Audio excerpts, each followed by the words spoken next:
आज हम बात करने जा रहे हैं एक ऐसे देश की जो दिखने में तो साधारण लगता है, लेकिन इसकी ताकत ने दुनिया की सबसे बड़ी शक्तियों को भी टेंशन में डाल रखा है। जी हां, हम बात कर रहे हैं ईरान की।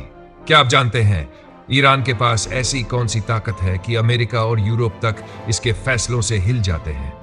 आज हम आपको बताएंगे ईरान इतना ताकतवर क्यों है, उसके पीछे की पूरी कहानी। जियोस्ट्रेटेजिक लोकेशन, सबसे बड़ी ताकत। सबसे पहले बात करते हैं ईरान की भौगोलिक स्थिति की। ईरान मध्य पूर्व के बिल्कुल सेंटर में बसा है। एक तरफ खाड़ी देश, दूसरी तरफ अफगानिस्तान, पाकिस्तान, तुर्कमेनिस्तान और ऊपर से कैस्पियन सी तक इसकी पहुंच है। सबसे खास बात, ईरान के पास है हॉर्मुज की खाड़ी, यानी स्ट्रेट ऑफ हॉर्मुज। यह वो जगह है जहां से पूरी दुनिया का करीब 20% तेल गुजरता है। अगर ईरान चाहे तो इस रास्ते को ब्लॉक करके पूरी दुनिया की तेल सप्लाई रोक सकता है। यानी सीधा सीधा कहे तो तेल की नाड़ी ईरान के हाथ में है। मिसाइल और न्यूक्लियर प्रोग्राम डर का दूसरा नाम।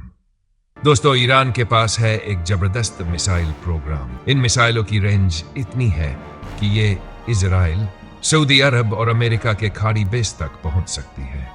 सिर्फ इतना ही नहीं, ईरान का न्यूक्लियर प्रोग्राम भी दुनिया के लिए टेंशन का सबसे बड़ा कारण है। भले ही ईरान कहता है कि उसका न्यूक्लियर प्रोग्राम शांतिपूर्ण है, लेकिन दुनिया को डर है कि वो कभी भी न्यूक्लियर हथियार बना सकता है।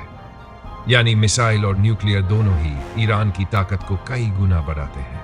तेल और गैस, दौलत की खान।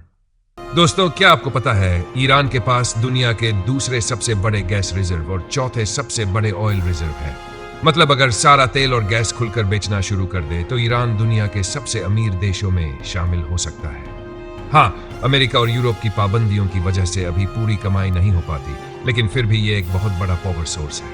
आइडियोलॉजी, शिया लीडरशिप का सेंटर ईरान की ताकत का एक बड़ा कारण है उसका आइडियोलॉजी यानी विचारधारा।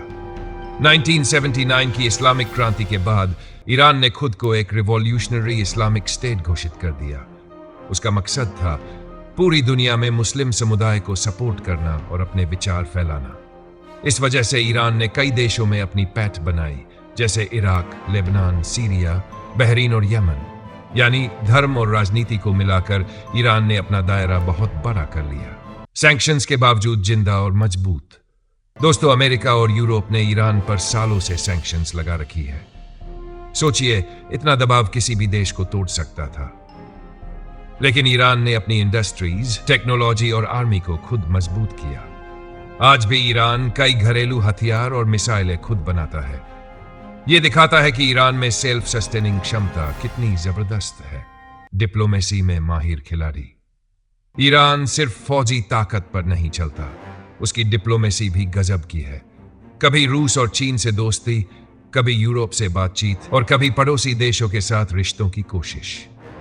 2015 में जब ईरान ने अमेरिका और यूरोपीय देशों के साथ न्यूक्लियर डील साइन की थी, जिसे JCPOA कहते हैं, वो भी उसकी डिप्लोमेसी का एक बड़ा उदाहरण है।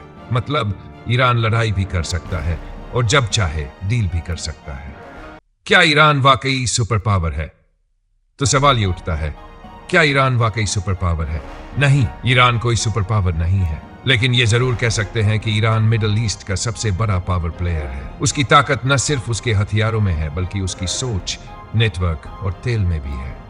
तो दोस्तों, यही था ईरान की ताकत का पूरा विश्लेषण। अगर आपको वीडियो पसंद आया हो तो लाइक और सब्सक्राइब जरूर कर दीजिए। नीचे कमेंट करके बताइए आपको ईरान की कौन सी स्ट्रैटेजी सबसे ज्यादा खतरनाक लगती है।